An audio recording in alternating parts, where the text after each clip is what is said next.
right. Good evening. This is June 7th, Wednesday, 10:02. High Society. I believe this is episode 7, if I'm not mistaken. I have two lovely gentlemen joining me this evening. The Crystal Methodist, Mr. Mike Boyer, sir. Thank you for joining me. Hey, pleasure to be here. And Mr. K. Mizzle, the one and only blackjack dealer, moonlights in the evening, gambling extraordinaire. K. Mizzle. Bang. Come on, bro. How was work today, man? Long. I hear that. I cannot hear you. One word to describe it. That's all it takes. I hear that, sir. I hear that. So, I want to talk about two things today. One, without getting off topic of what we started talking about on a side in a personal conversation in a league that we're in, Mike. I really liked your episode about what was it? Players getting paid. College players yeah. getting paid. I would like to pick your brain more at that, bro, because like I honestly felt that you would have been on the complete opposite side. Yeah. So I'm kind of taken back at your stance, and I would like for you to, if possible, I guess elaborate on that if you want to, and then I would kind of like see what you think about that, Kamal, as well. Yeah. I think the topic was raised by Nick Saban. I think Sports Illustrated recently did some sort of quick story on it, but he was asked about the NIL stuff, the name, image, and likeness stuff. And his response was a combination of stuff. One thing was about his support for, I guess, players unionizing in college football. But ultimately, he was concerned mostly about maintaining parity within the game. That is, keeping things competitive and recognizing that certain institutions would be able to monetize college athletes' name, image, and likeness to a degree that would exclude a large swath of other colleges, and to that end, it would affect the product on the field because it would reduce how much competition there was in the market, right? So he was making an argument, I think, just to keep things sort of, well, I don't know. It's not as if the SEC has a whole lot of competition year to year on average. I don't know how many teams are there in the SEC. Dog, I'm not really like 14, 16. I don't know. Okay, but I guess my take on it was that you kind of more elaborated of like dividing of a division of a student athlete and I guess of a student. Yeah. So my personal view on all this stuff is that the term student athlete is pretty meaningless in today's day and age. And that's informed by my own experience. So take that for what it's worth anecdotally. But I don't think you have to work really hard to understand that the value of a higher education is really kind of disproportionate to the cost. So, the average tuition year to year is extraordinarily high. The job market isn't exactly plush with high performing, competent people graduating, with these undergraduate degrees. And for that reason, I kind of feel as though there's massive reform needed. And I just don't really, I kind of tune out when people are talking about how college athletes need to be compensated better and blah, blah, blah, blah, blah, because it just seems like sort of treating the symptom of the problem rather than the root. Because once upon a time, having a full ride and having your college experience kind of paid for and having access to the infrastructure, having access to the tutors and the dining halls and all of the perks that went with that was more than worth the price of the tuition. And somehow that has gotten flipped on its head. I don't say somehow as if I don't know, or none of us on here are aware, but the highest performing college athletes aren't really incentivized to graduate with a degree. The money that's sitting in front of them at the next level is too great.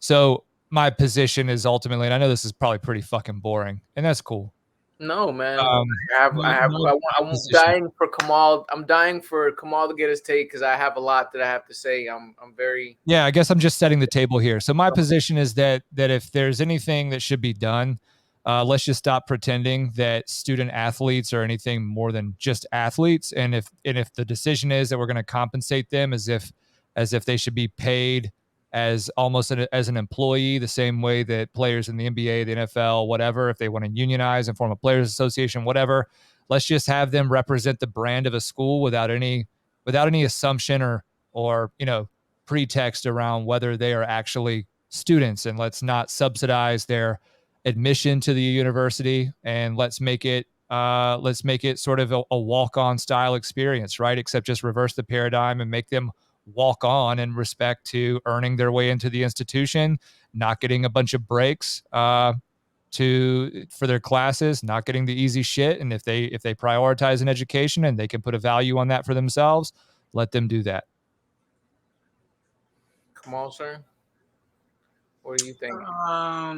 Well, I'm Sorry kind to of take one a of step those back. guys. Let me to rephrase a question. What we were discussing is what's your stance on student athletes? Do you feel that they should be paid? Do you feel that they should get any kind of compensation? Do you have a problem with the way that it structurally is now?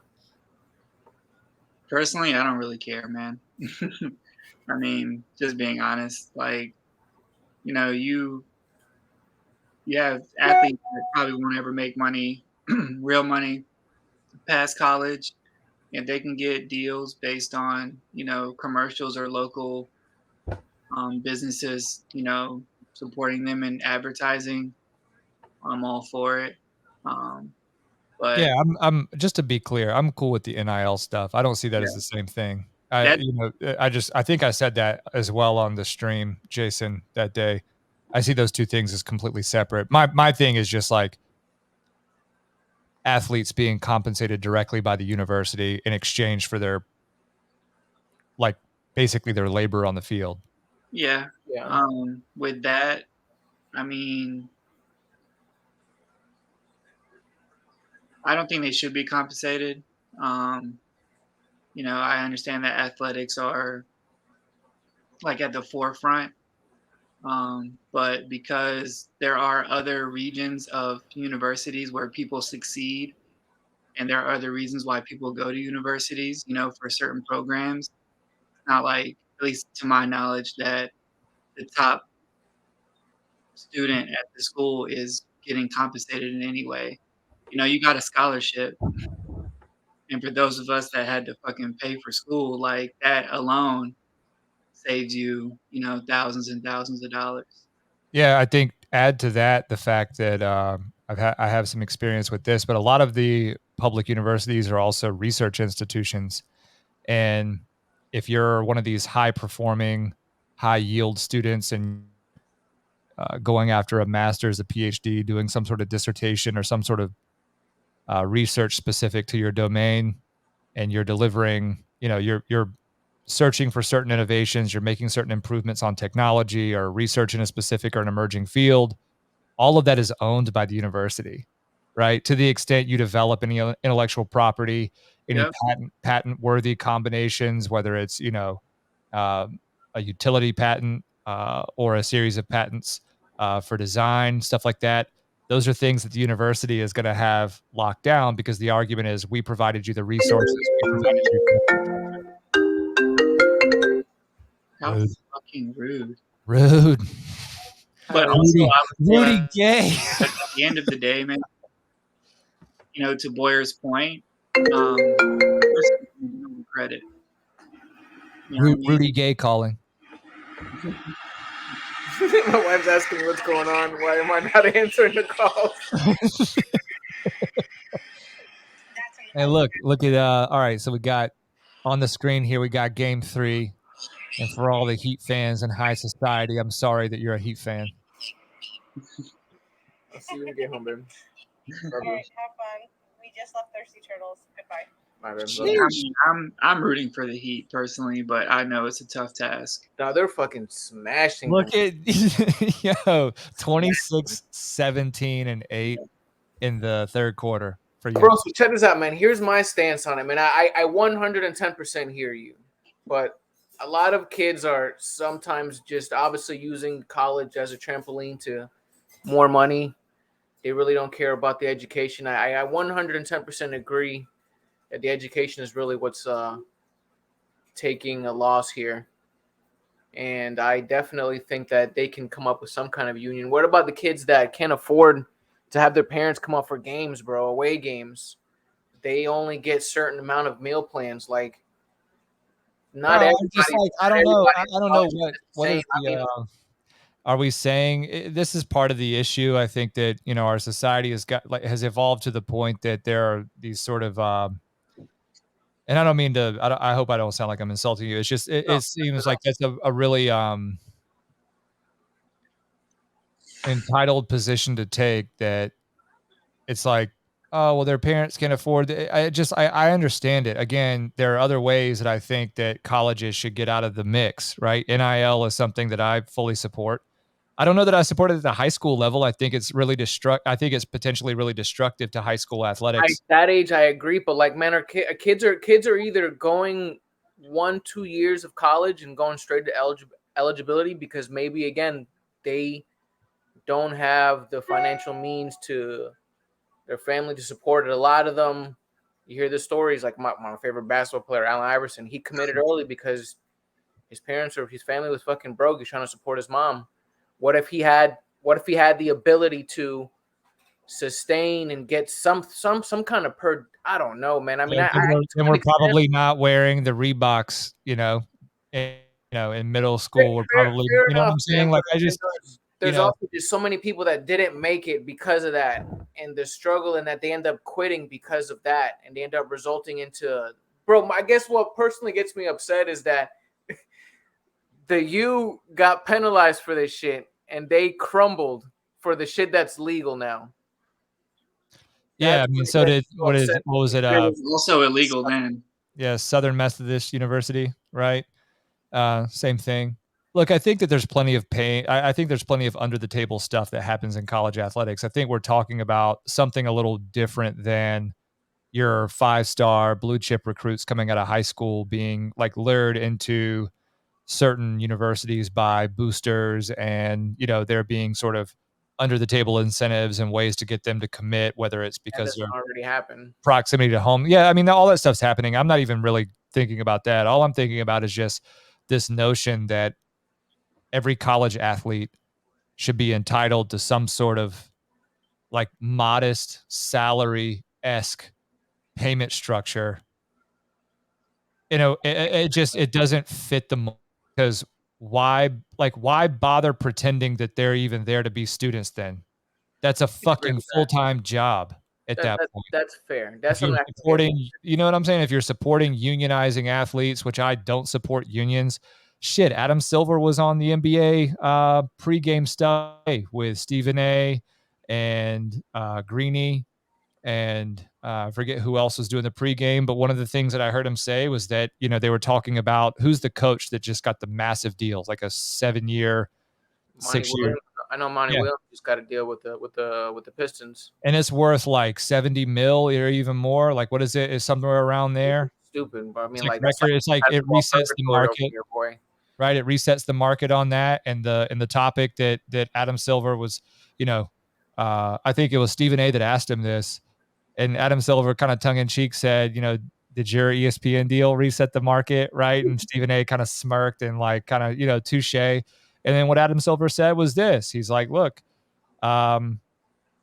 coaches and trainers are not.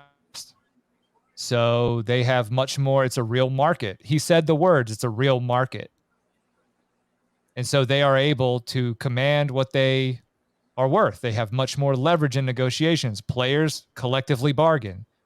So understand that if you're talking about paying student athletes, and then you also have this, I guess, lean towards unionizing and collective bargaining, that is going to stifle the whole like soul of college athletics, which is ultimately a bunch of young guys in a prove it situation where they have to decide whether they're going to commit to trying to go to the next level or whether they are going to find something else to deploy their effort into. Either way, my point is just make a decision. If we're talking about opening up college athletics to compensation, I just don't want there to be any sort of presumption that college students and college athletes are the same thing, unless you're the exception. Because I had a roommate who was a true walk on. He forwent the opportunity at a full ride to a major coastal university in North Carolina, and he opted to go to an institution that he thought academically was superior. He didn't get any money, and he walked on to the football team, and he played for 3 years, and he was up at 4 a.m. every single fucking day, and he graduated with 2 degrees. Good shit. You know what I mean? So my experience with this stuff is I know what it looks like to commit yourself to doing both, and you're not entitled to either one. Nobody's slanting the board your way for either one. You just want it enough. Those are the exceptions. I acknowledge that that's the exception. The exception isn't the rule, but that's what I'm saying is that the exception is not the rule. So either you're there primarily because that institution is giving you money. Kamau, how many people did we grow up with that went to some sort of D2 or D3 school because they threw them a few dollars to go and play sports at some like rural or, remote off the beaten path college that they wouldn't have otherwise considered, but for sports? That's my point, right? If we're talking about, entertaining compensation at this point, I feel like we're beating a dead horse, but that's my baseline position. And I think to kind of, I could try to steel man the other side and say, yeah, they drive a lot of revenue back to the university, da da da da da. Right. Well, I mean, I think I talked about that earlier when all right, well, what about the physics department? What about the engineering department? What about all of the value that's delivered back to the university in the form of innovation and research and whatever that these students don't own? But they'll graduate with that experience and they'll go on to do whatever they want to do, but they're not going to have their fingerprints on a patent that they get to monetize separately, right? And if it's good enough for the academic side of things to say, hey, we provided you with the infrastructure, we provided you with the support, we provided you with the materials, right? So anything that you do for us, we're going to consider ours. And guess what? That's how it works in the real world. Go step into any company, any Fortune company, and get a salary and start working for them, and then use their tools and their time to do something on the side and see if you're able to monetize that without them saying, sorry, that's ours. That's us. I hear that, man. I respect that. I think to some form, at least it should be open up to debate. I definitely don't feel that they're entitled to it. I 110% feel, and I agree that the fact that they're there and they have the opportunity to get an education, to have their brand be out there before they're even a brand, I feel is great. I just feel that it's not everybody, again, has the same equal college experience, and it's something to incentivize them to stay, put that money back into the school. Listen, I would love for education to have its own sort of reformation and its own sort of resurgence. That's my main thing. I don't want to stop talking about this without at least underscoring that my priority is the quality of education. It is my belief is that true education has long left the institution, meaning that it is a self-directed process. Learning is more autodidactic than it's ever been in terms of you don't need to be on a campus. Now, there are the elite institutions, and I would get flack for saying, what the fuck do you know? And maybe there's some truth to that, except for the fact that anyway, my point is that, students are arriving to college with lower competency standards on average.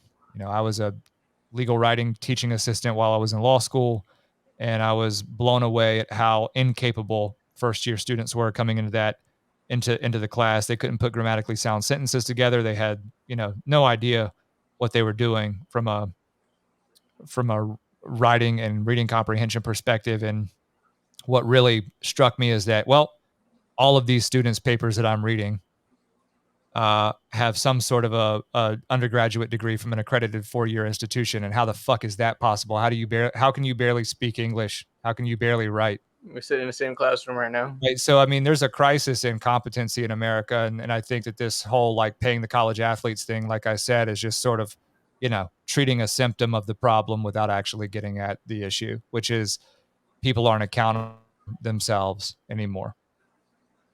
Fuck, I hear that, bro.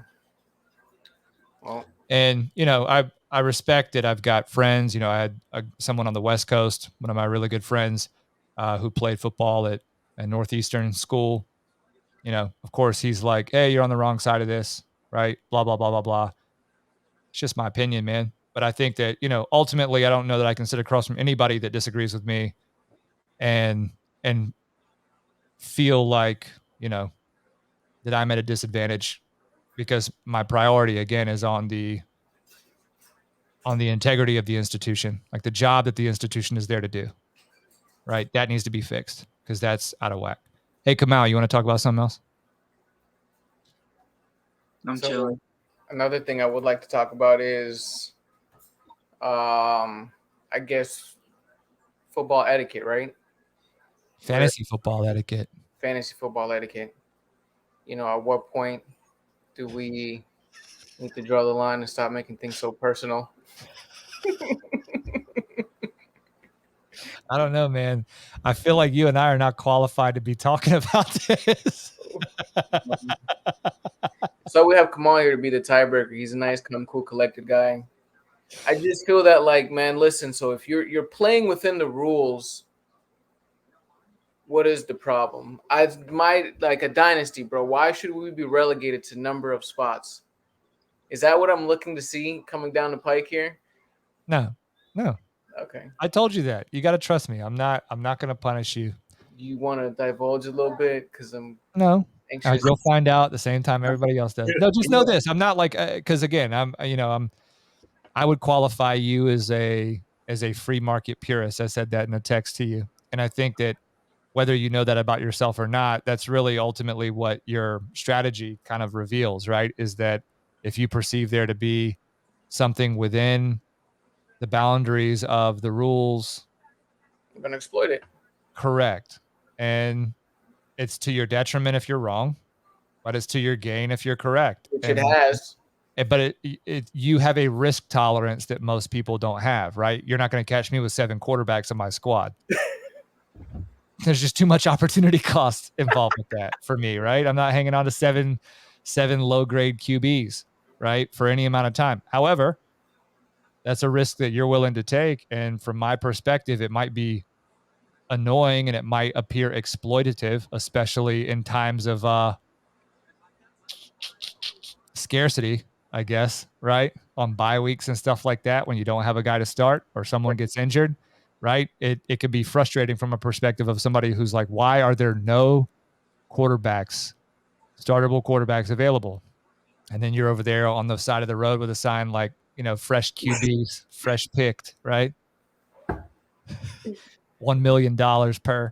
Nah. The only time it shows its true fault is if you have one opponent that has 3-4 weeks of wins because, end of the day, one quarterback sat, where, in return, you may have another opponent that lost 1 or 2 games because they didn't, meet these players on their particular buys.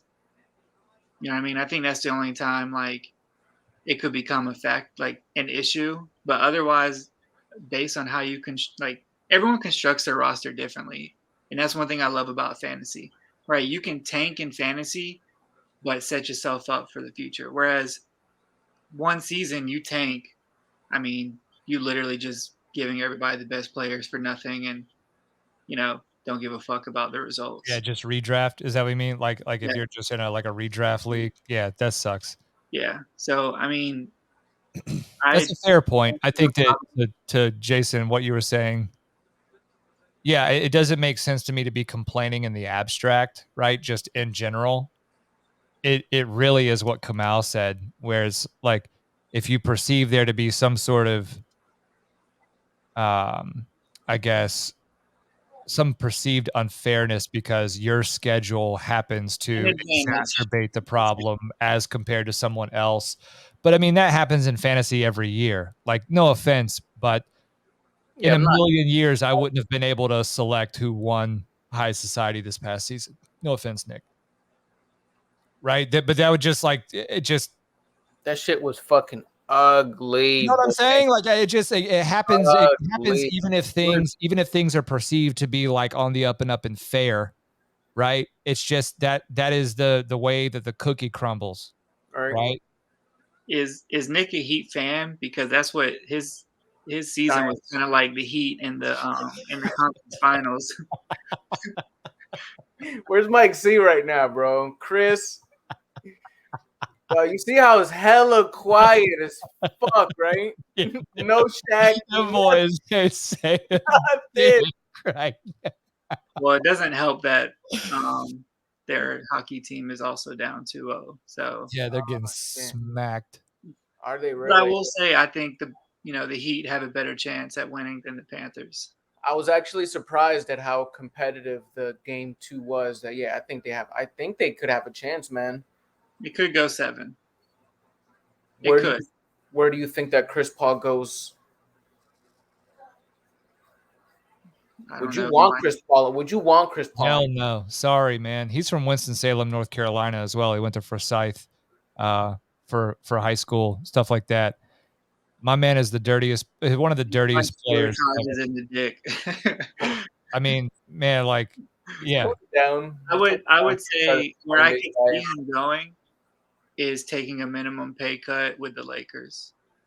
I mean, like, bro, there's no way he's gonna get any kind of substantial money from anybody, or else at least maybe a one year deal. He's going to a contender no matter what. Boston. No, man, I think they'd get rid of Marcus Smart for him. I bet they would. No, I don't think that they would. I do think that they would diminish his role, and then he'd want to be out. I just feel like they needed better than Brogdon. I was surprised how underwhelming he was. I've always been a fan of him since Virginia, Malcolm Brogdon. So he did disappear, but so did a lot of the Celtics. Agreed. I just don't feel like they said he was injured too. Boston mantra. You know. Yeah. Well, it's unfortunate that on the first possession of the game that Tatum but I mean, like, on his ankle. When you have another dude that literally plays the same position and is supposed to be the 1A, it was bad. Yeah. I don't know. I think the market is smaller for Chris Paul than most people would want to admit. Yeah, I don't think so. That's why I'm telling you that he's targeting wherever LeBron is going to go, and he'll take a minimum to go play alongside his boy now. He's going to go to a championship like worthy team. What team could you see him going to be that's missing that point guard? Even Boston, as we said. It's not missing a point guard, bro. Like, I feel like he would make his presence known anywhere. Like, he's a fucking smart ass dude in terms of the way he sees the court. Yeah, he's a clever player. Always has been. Like Miami, that has a bunch of undrafted players, and guys still kind of learning their way, that are really overperforming. In terms, if you got Kyle Lowry, I take a year of Chris Paul, man. I mean, I'm saying you could run, bro. Chris Paul. I mean, he's a true point guard, but almost any guard in the league can play one or two. It's just hard to eat that salary, and this man doesn't play, dog. Like, no meaningful games. That just hurts. I can't imagine. But that's why I agree with you in terms of LeBron. I mean, a real pursuit of a chip. I think LeBron stays in LA for his final year.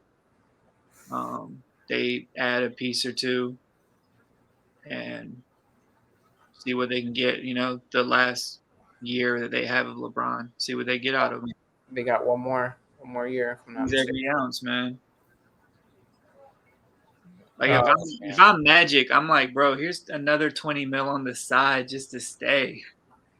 You don't even got to claim it on your taxes. Just keep it in the vault. Like, do you think that you think Klay Thompson leaves Golden State? I think there's less of a market for Klay Thompson than there is for Chris Paul. Jeez. Seriously, Nah, I think Klay Thompson will get a max deal in a lot of teams, bro. He will underperform. Man, The only time he's relevant, he can't play defense anymore. That's gone since his injury. How many The only years? time he's relevant is if he's hitting threes. And how hard can it be to get open when the focal point is your point guard? He is the third best player, Oof. arguably the fourth on their team. Damn. so sick about Get heartburn. All right. So would you take Andrew You're Wiggins? saying a damn thing about paying college athletes, but Klay Thompson's the fourth best player on the board. All right. I said third. I don't give a damn about that bullshit. Fuck that nigga Klay Thompson. Oh, I'm willing to be convinced. Keep going, Cal. Are you taking Wiggins or Klay? I'm taking Klay Thompson. I'm sending Wiggins off all day. I like Wiggins, man. I really do. Not, man. I feel like two players in the league, man. He developed. He was a late bloomer, man. He came in and it was like nothing. Nah, he definitely didn't have his legs under him at all. He definitely had. Yeah, I definitely think that was it, man. His shit wasn't in rhythm. Can't ask this man in the most clutches fucking times to start wetting shit, bro. Because he was fucking all those shots that he was wide ass open, bro. He was making a year before. He was playing. He was guarding the best player and dropping like 25 points a game, bro. What is going on in the NBA, man? It feels like the game has just changed. What do you think John Morant's punishment is gonna be, bro? They're trying to make it seem like it's so bad. I don't think that this man's gonna get suspended for that long. Yo, did you hear that his camp? I don't know how true it is, but they're saying that his camp is saying that the gun was a toy gun. He's saying it was a toy gun, bro. It was fake, right? Dog. I mean, look, I don't know anything about that guy. I just know that he is severely athletic. He turned me off so bad, bro. Like he is literally the better version of Allen Iverson, right? Build, his fucking way he plays the game, his shot is a little bit better. He plays above the rim, man. AI could never play above the rim like that. That's why I just feel like he's a better version. But this fucking way that he drives to the basket is just nuts. It's a different game altogether. You want to talk some fantasy football? What we got, man? So long for this draft coming up, bro. How do you feel about your team so far? Well, I gotta feel okay because I don't have any fucking draft picks. Hey man, you traded all them shits away, bro. All of them. Like fuck. I had like 8 or 9 or something. A good amount of first round picks, dog, and like just wiped it all out. And the 104. Hey, sorry to interrupt. I missed the last 2 minutes. Yeah, you were going in and out. We were just kind of holding it down. Yeah. Did you guys say anything else?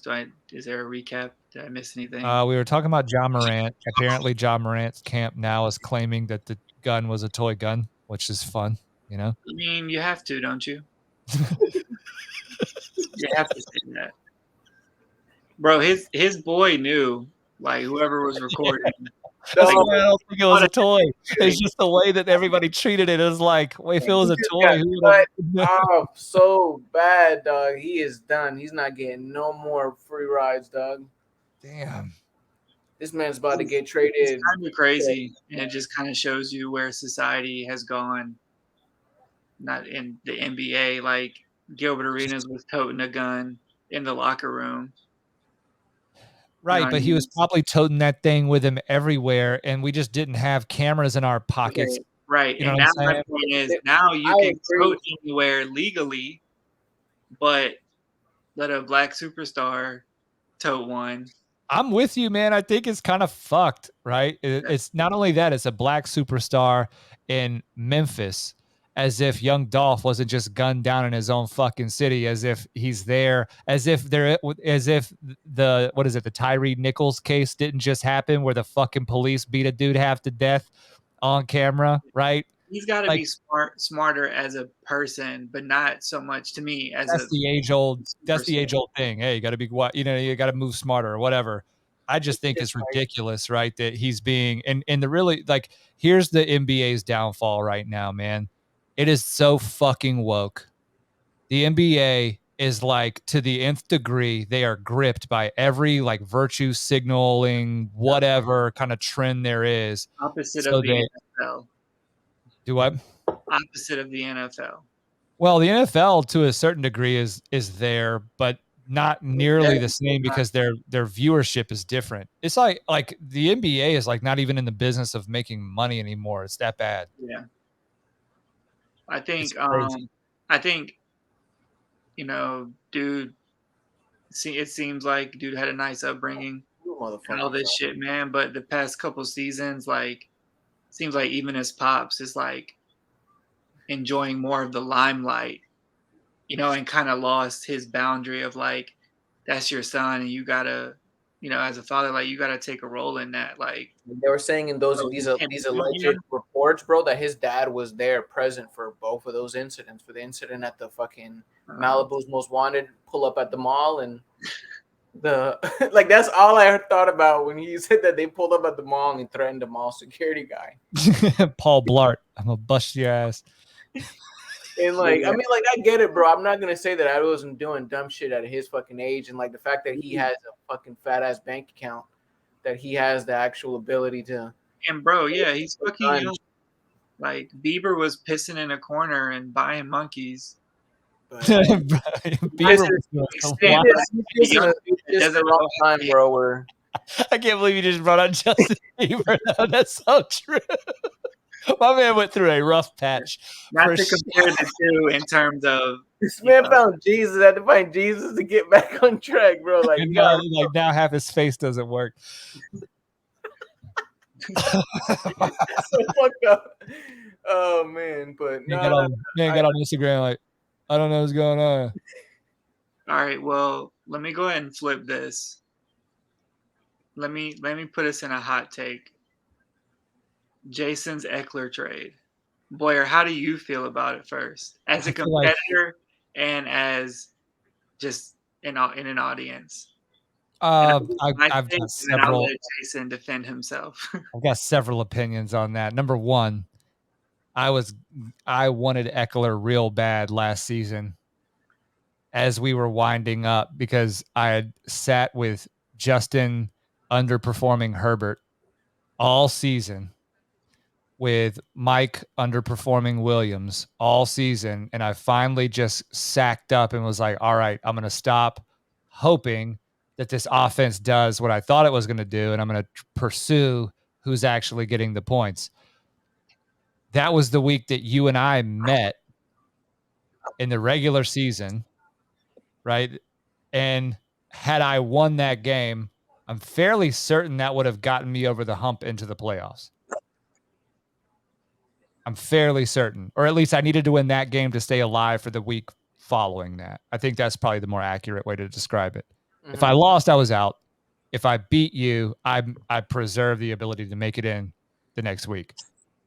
So when you got Eckler on the week that we matched up, I was pissed. I believe I even lost that week. Not against me. I think you beat me. No?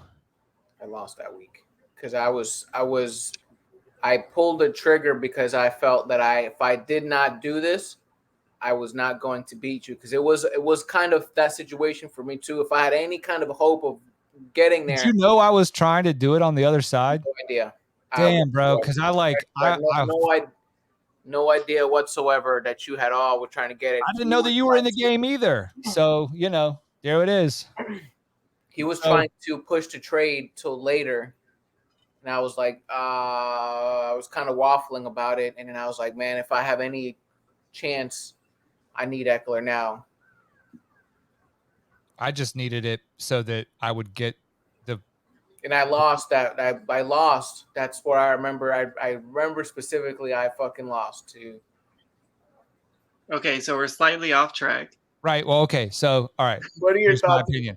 Here's why I bring all that up. I'll try to string this back to the path. I brought that up because I lost out on Eckler to you, and then you didn't even make it to the next season with him on your roster. which it makes me extra salty, right, for losing out on the trade, and then you don't even keep him there. And then it was like I didn't even know that he was on the market because I probably would have pursued him even though I was talking shit about him not playing next year. You threw so much. Oh my god! Like you watered down that trade so fucking bad. Like, oh my God. He just fucking hates me.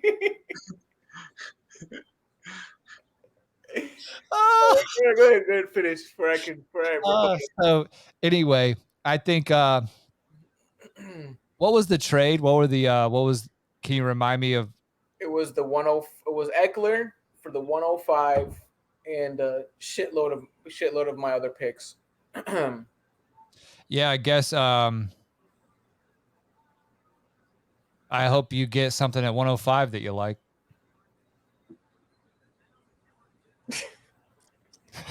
Well, Okay. Oh,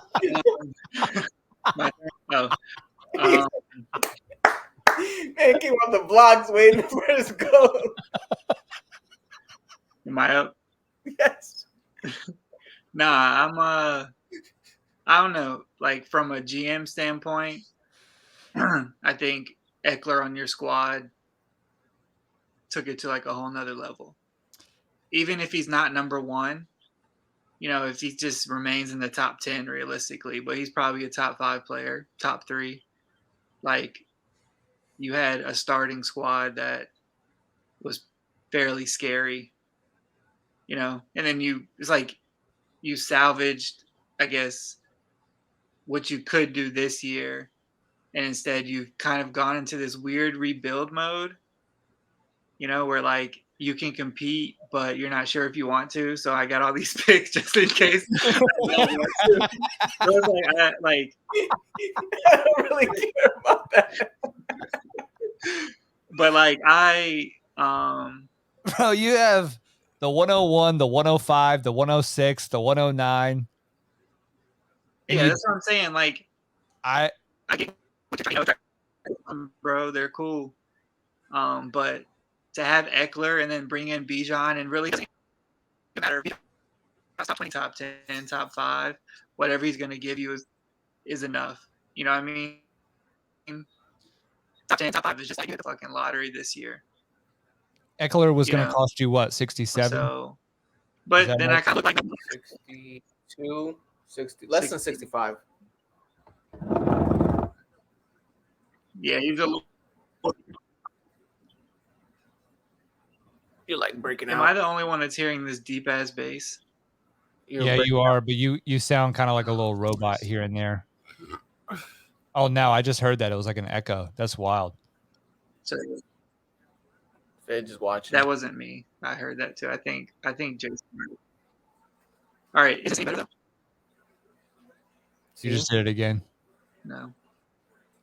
All right. Okay, so it's not any better. No, you're good. I mean, you just gotta trust the process.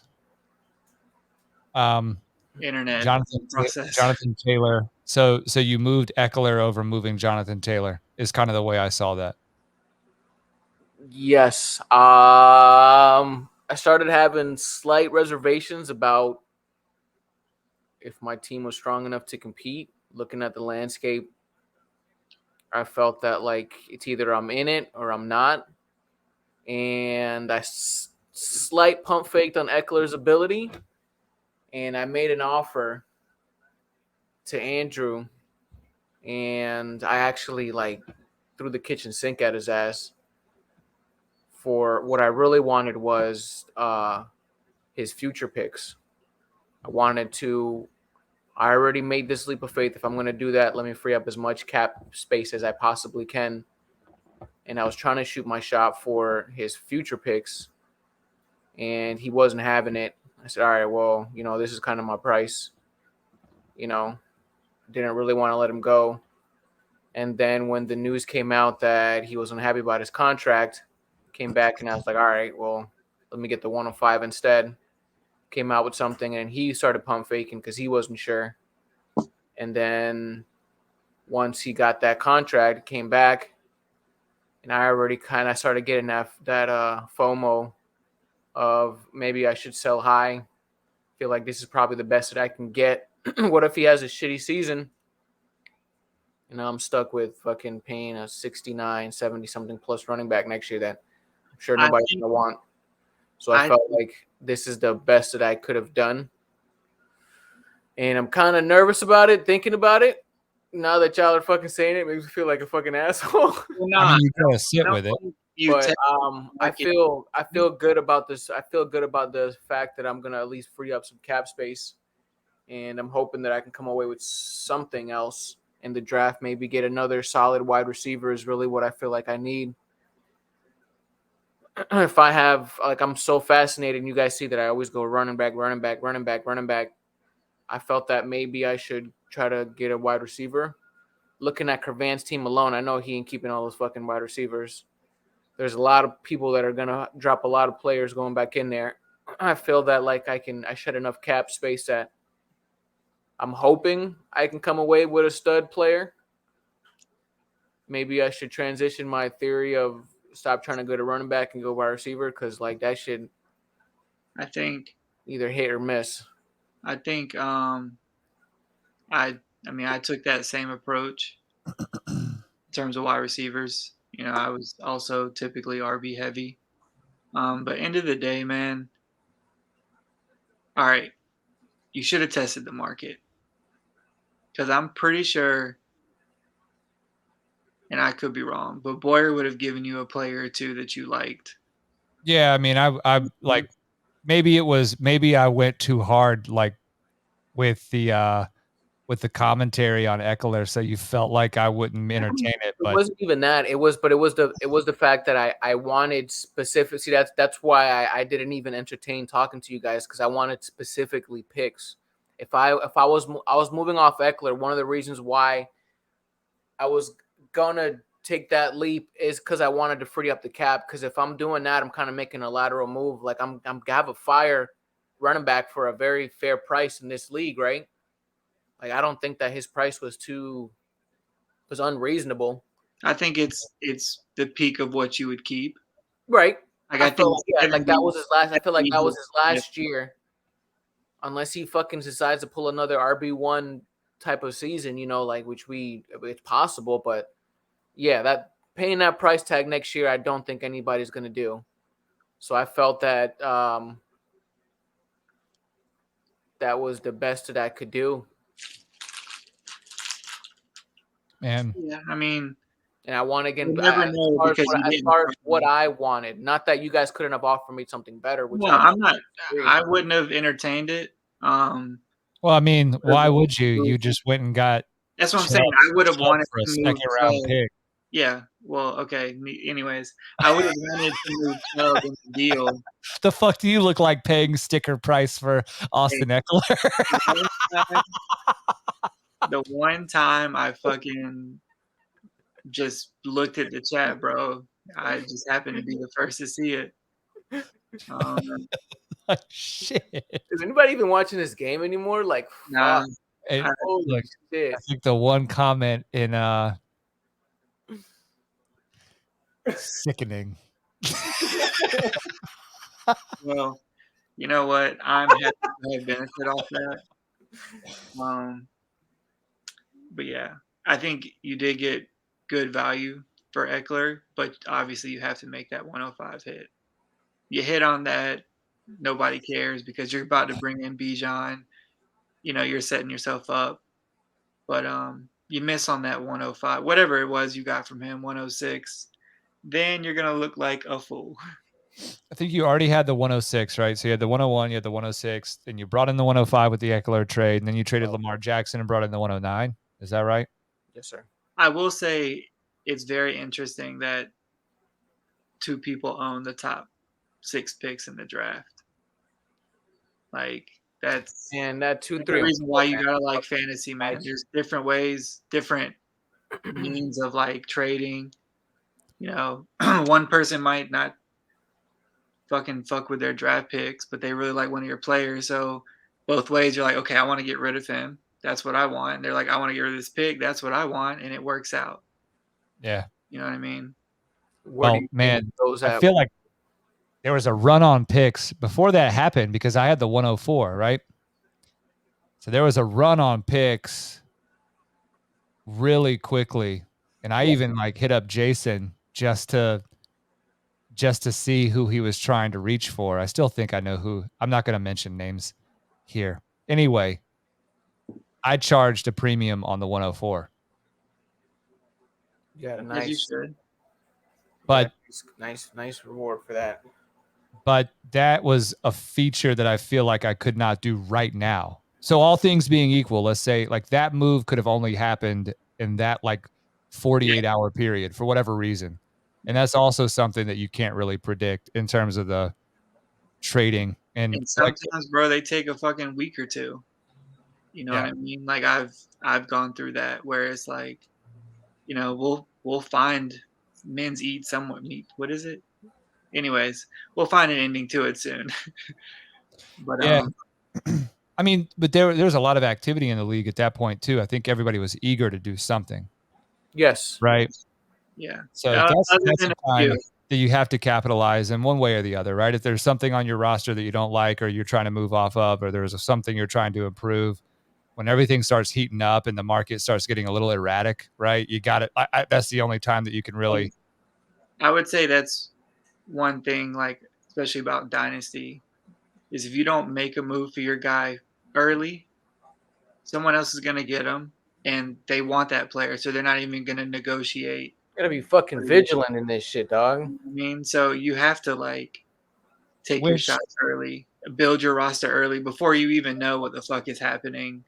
Anybody could, you know, end the season in fucking OTAs and shit. So like, hopefully that doesn't happen. But you know, you make a lot of immature moves, and it's interesting to see how it works out.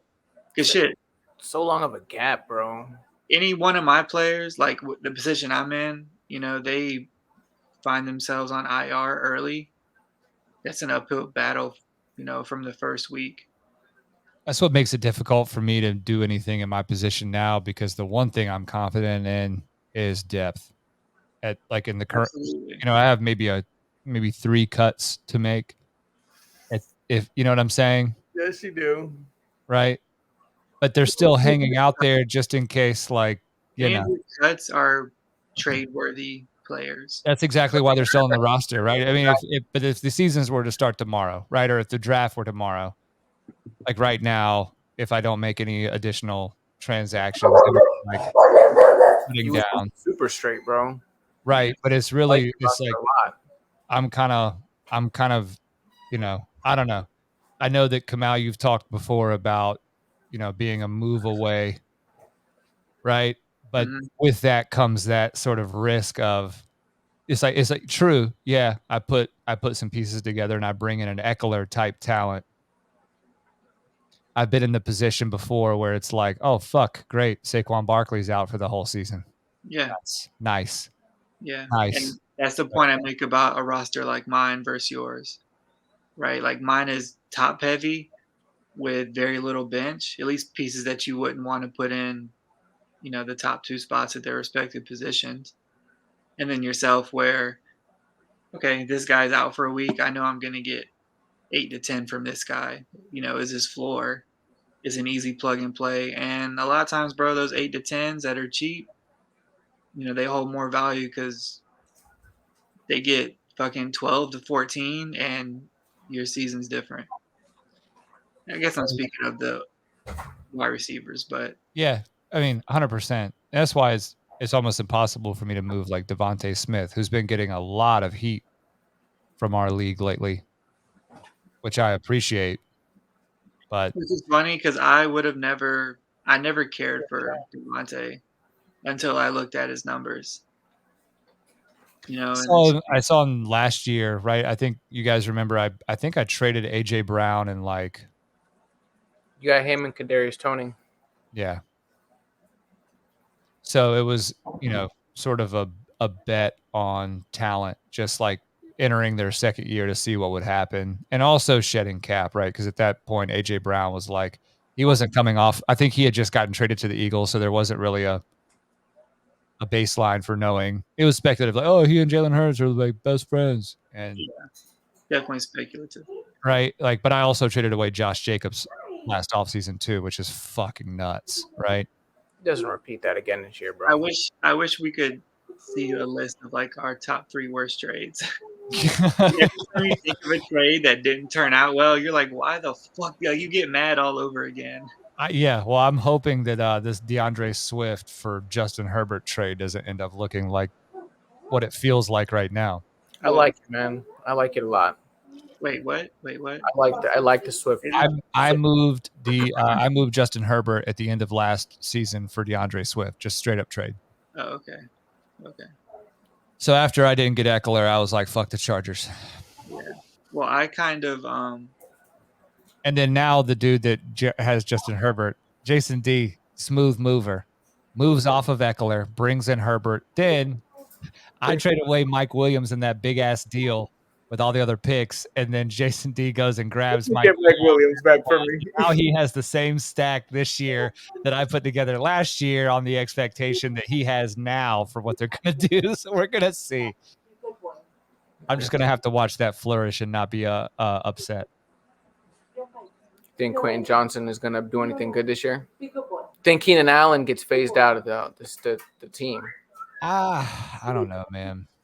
nah, I don't know. There's so much different on that squad this year from a coaching perspective that it's hard to tell like really what's going to happen. I'm just looking forward to a healthy Justin Herbert. That Chargers team is so like when he's healthy. So he's participating in 707 drills this week. He's such a talent, man. I am a Herbert fan, and Yeah. a trade that I watched go down that pissed me off was definitely the Herbert trade. Really? Yeah. I Yeah. have another Herbert if you're interested in the Herb. No, I'm not. You got But yeah, young Khalilfa, man, you know? yeah. The irony in me being mad at you trading a good QB is that, you know, I came into fantasy like I don't give a fuck who's at quarterback. You know It's what I'm such an saying? underrated thing. I'm Bro, just thinking, and it is. It My is. dog. Like, initially, man, I feel like you needed to build a roster, and QB was one of those positions where you find someone mid-tier, like you can rock with them, you know. And Yes, you can. I don't know, like I mean, we'll see because unless I pull a rabbit out of a hat, I'm sitting with Brock Purdy and Jordan Love and I Sam think you'll Howell. go QB, man. Do what? It depends which route you decide to take. Yeah, I mean, If you're gonna go all in, I will predict that you'll find a quarterback. yeah, it's hard. It's hard not to. Respectable numbers though. It's hard not to. I mean, I also like Brock Purdy's situation a lot for his fantasy value. He's fine, man. I think that he's going to be fine as long as he's a starter, and I don't see why he wouldn't be. He put up respectable numbers last year. He did, like week after week after week. When you're passing the Kittle, Debo, and McCaffrey, you know, with Ayuk at the fourth, like you're bound. I mean, bro, you could get 30, 40, 30 touchdowns easy, but you could reach 50. Yeah, Depends how they play. You know what I mean? You're not wrong, man. It's a really cool, and Elijah Mitchell too, right? So I mean, you've got like such a dynamic backfield in San Francisco. Then you've got one of the elite talents at tight end. I will say like you said, that's a team that does not value QB very much, and it's cost them a few Super Bowls, man. Well, I guess they did value Trey Lance, but that guy, what the fuck? That was the first time, bro. I mean, look, Jimmy G is, you know, the most mediocre good guy you could get, but like, pretty if Jimmy. you want to win, bro, you know, they would have made moves. So it shows that I don't know. The best Haslam is in the game, boy. What the fuck is on his head? You see his head? No, not. Y'all watching this game right now? No, not anymore. Bro, you gotta put the game on I right knew now. it was over like 20 minutes ago, so I gotta see who fucking takes. Udonis Haslam enters the game for Caleb Martin. But so who the hell is Vlatko Kankar? Are you keeping the 105 or are you shopping it? No, I'm keeping it. Not asking for me. I just think, or I know there's probably a lot of value for that pick at this point. No, sir. No, I'm not trading any of my first round picks. Yeah. I dismantled my whole team. Feel like I for them. So no, there's no way. I just want to express, since this is probably the first time, like, you know, at this point, if high society is still listening, respect. So this this may be the first time you hear it, or it won't be the first time you hear it. I'm mad as fuck that I traded 4 draft picks away and didn't even make the playoffs. No, I know.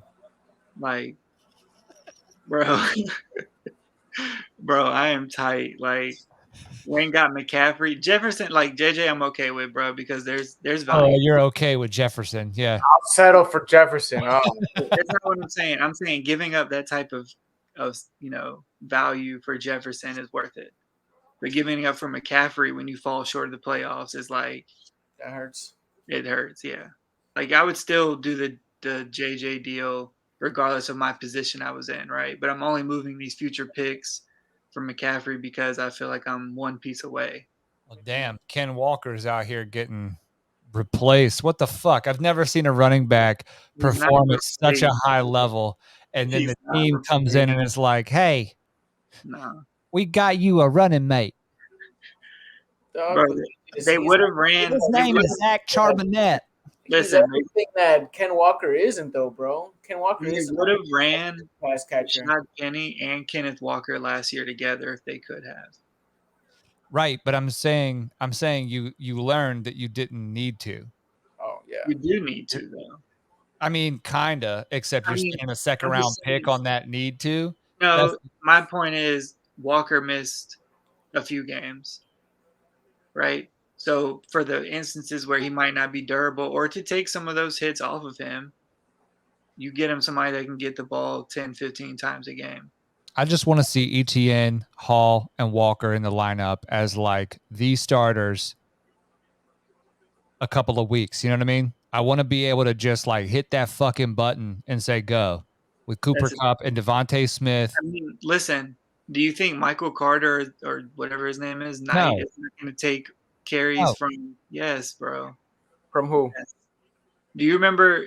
I think you had Chubb maybe in a different league. Mhm. Maybe not. And I had Kareem. So it might have, I don't know. Anyways, they put in Kareem at the goal line. He didn't score.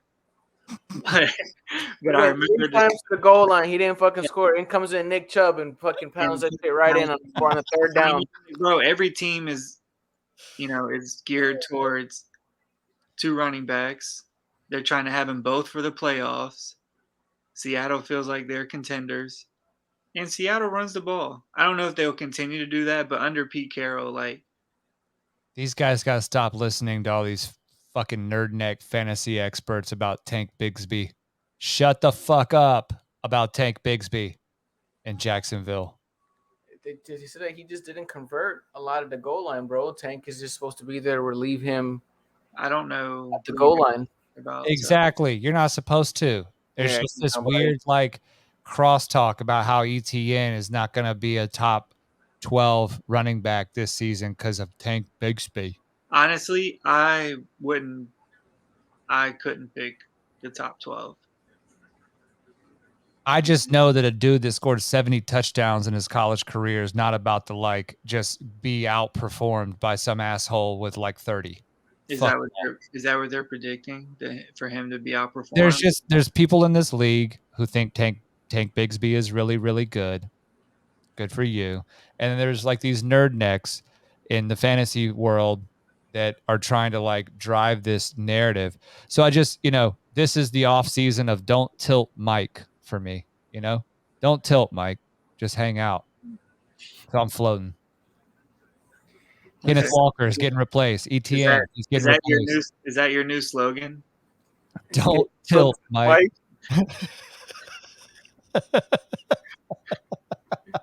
That on the shirt, bro. Poster. Don't tilt Mike.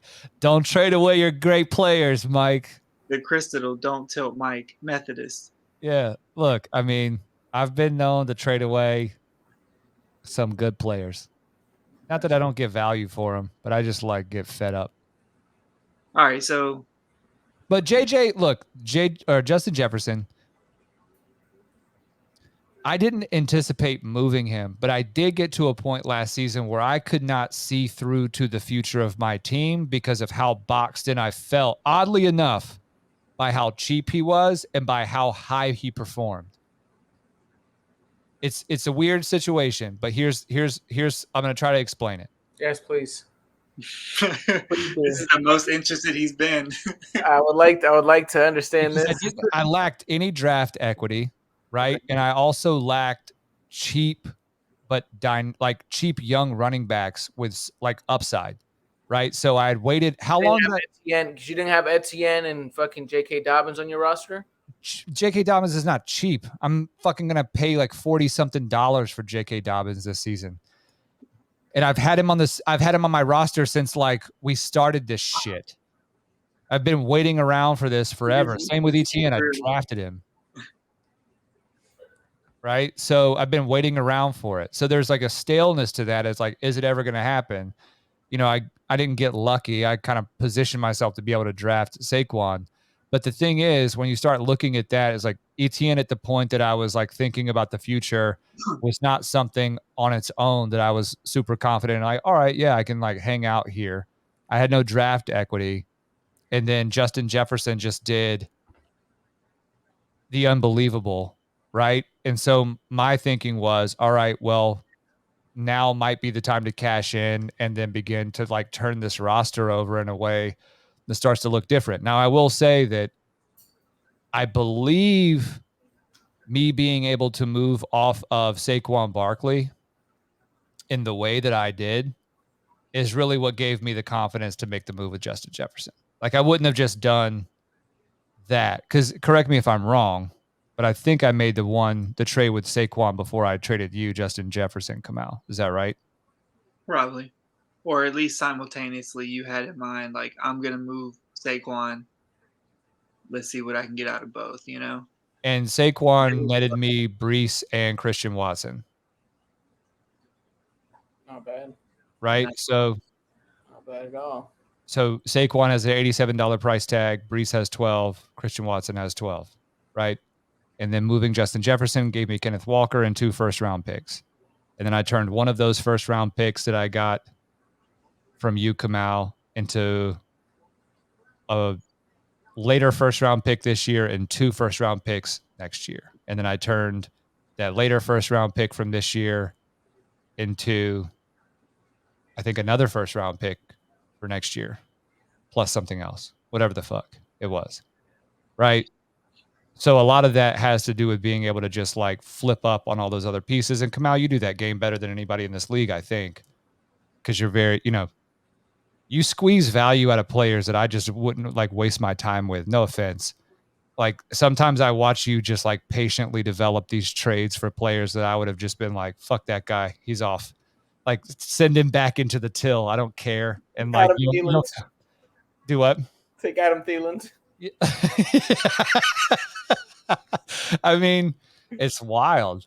It's wild. It's an art, really. Something I wish I had the patience to do. Oh, look at that. I didn't realize that the game was over and that the Heat lost by 15 at home. Heat and 4, baby. Yeah. Yeah. Well, I think I'm also very respectable when it comes to like an offer, right? Like obviously I'm not going to come to you and tell you like, hey, this is what you can have and I want this player because, it could be a shitty deal for me in the long run. You're not going to say no, right? But to understand someone's value and know like what would you want in return. You know what I mean? Because I definitely paid premium, I think, on both players. You know what I mean? Jefferson? Yeah. Jefferson, like, at the time, yeah, because Kenneth Walker was, top 15 running back, I think, when he was, right? Who? Kenneth Walker. When he started playing. Well, I was able to watch, I think, a couple games with the Seahawks. And dude, that makes such a crazy ass difference in fantasy. Is like when you're not just looking in 2D, or like I guess it's all in 2D. That's the numbers. Yeah. But if you're able to just watch their performance on the field, it makes a tremendous difference in like the way that you value your players. Yeah. And with Justin Jefferson, man, is like watching that just sometimes seem too good to be true. I'm very superstitious that way. Like with the high end fantasy guys, it's like this just feels so like surreal sometimes. With Kenneth Walker, man, it was just like that guy, like watch his burst and his ability to turn like nothing into like a 40-yard chunk play. Bro, I had the second and third pick back to back years, right? So you're me, I'm not obviously it's probably a lot of people, not just watching what or reading what people say about these players, but I'm gonna look at their highlights, right? Like I want to see what they bring to the table and what could, I guess, transition into the NFL. And Kenneth Walker had that through and through in college, man. You know what I mean? Like he dominated. Like and it was short bursts, running over players, 40-yard runs. You know what I mean? So like, you know, Yeah, man. I did some research with that. You have to, bro. You really have to, man. But I do want to point out that maybe the irony in all this is I've worked hard over the past 2 years to get the 2 and 3, in which I've drafted Kyle Pitts, traded, Ken Walker traded. Kenneth Walker, traded, Javonte Williams, and James Cook, who are the two probably most on your roster. undervalued of the four, and they're still. And James Cook, I'm definitely shopping. Like I want to keep him and see what he can get, right? Because if he does do well, I could definitely maximize on the profit coming back. But right now, it's so unknown that there's not even really a market for him. You know what I mean? So Somebody come get AJ Dillon from me. I'm sick of it. AJ Dillon, he's about to be the RB1, bro. Yeah. All right. hey, can y'all tell me who was the first pick last year? Brees, right? Yeah. 101 was Brees. And Walker was the second. Mm-hmm. And Cook was the third. Hold on. London was the fourth. Yep. If you pull up my spreadsheet, it's on there. Okay, well, first, all four of those players have been traded. All right. Two of them are on my team. Yes, we know. 3 of them. We haven't gotten to the third. Oh, Yeah, Big, they already ate. The dog's ate. Walker, London, and Brees. Oh yeah, sorry. 3 of those 4 players, and then Watson is at 6. Yeah, so, okay, who's at 5? I don't know. I was trying to remember, but I know Watson was 106. Hold on. What was Olave? Olave was later, right? I think he was like 108. Oh no, I drafted Isaiah Spiller's dumbass at 108 like a fucking douche. Yeah, that was pretty stupid. But I also drafted him, so what can I say? What a stupid pick. But anyways, most of those top 12. I remember thinking like Eckler's days are numbered, bro. Yeah. Anyways, they've been traded. So it's the irony in seeing all these draft picks get traded for this year when the previous year majority of the top 12 have been moved. Okay. Brees, 101. Ken Walker to 102. James to 103. London was at the 104. Mm-hmm. Jameson was at the 105. Burks at the 106. Burks and Jameson have stayed on their teams, right? Jason got Jameson. But I traded away Burks. On Jason D now. You had Burks and traded him. Okay. Christian Watson was at the 107. That's right. And I drafted with the 108 with the Isaiah Spiller. Right. I remember him saying, "I'm drafting this just because." I remember him just saying some dumb shit, and he goes, "We just took Isaiah Spiller," completely out of left field, bro. The 110, bro. Sky Moore. Sky Moore, is that a disappointment, man? Like, yes, stop acting like it's not. It absolutely is. I mean, I don't really care, dude. He didn't start in his first year. No rookie survives there in their first year. I'm not tripping. Chris Olave at the 111, and then 112 with Jahan Dotson.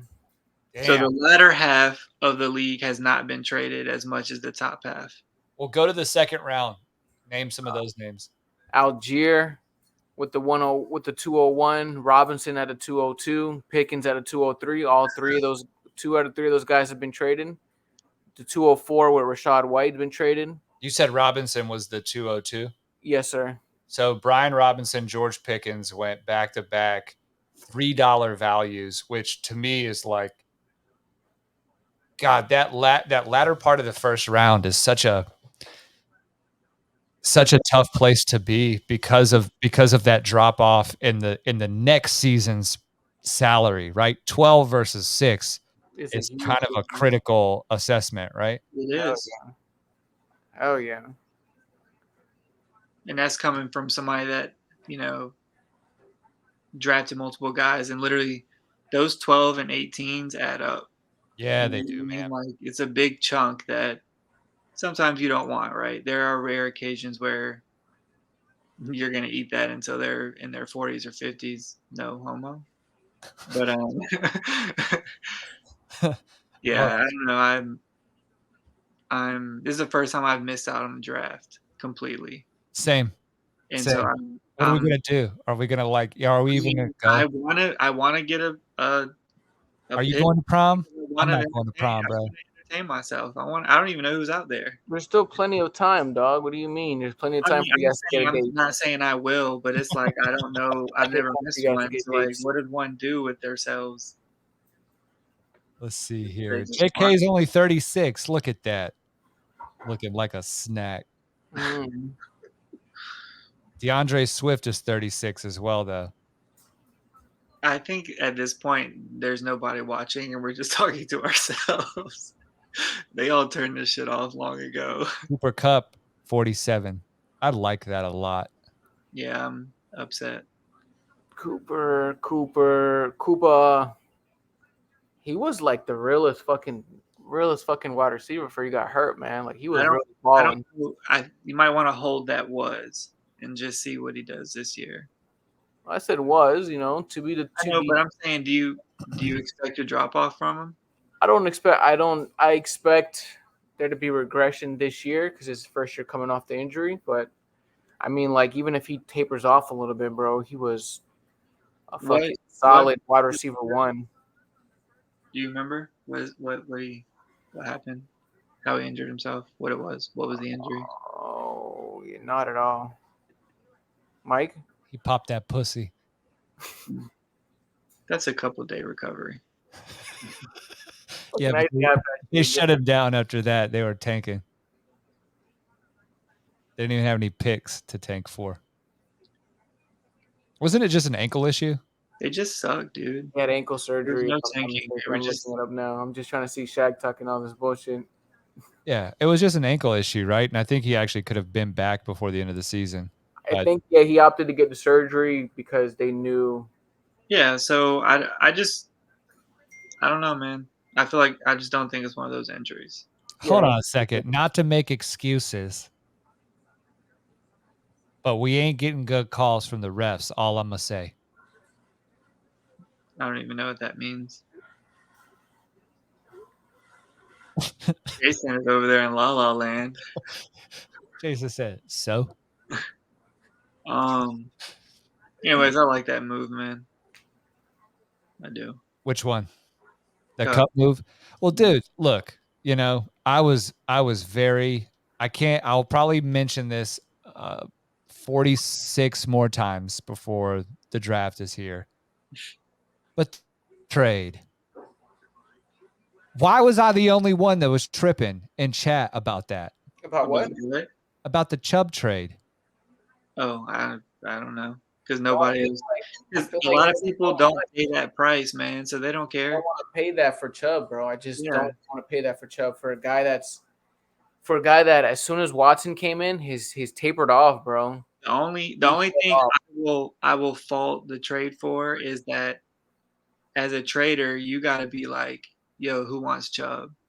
And then see what you. That's why I'm like, it was still Nick Chubb for a late second round pick, some throwaway ass second round pick. a fucking $59 Chubb, right? How much is he? Throwaway 67. That throwaway pick Oh, could oof. be your fucking, I don't know, George Pickens. You never You know. could, so Jason, let me ask you this: you just gave away Eckler for the 105, and you couldn't have got more than a second for a $67 Chubb.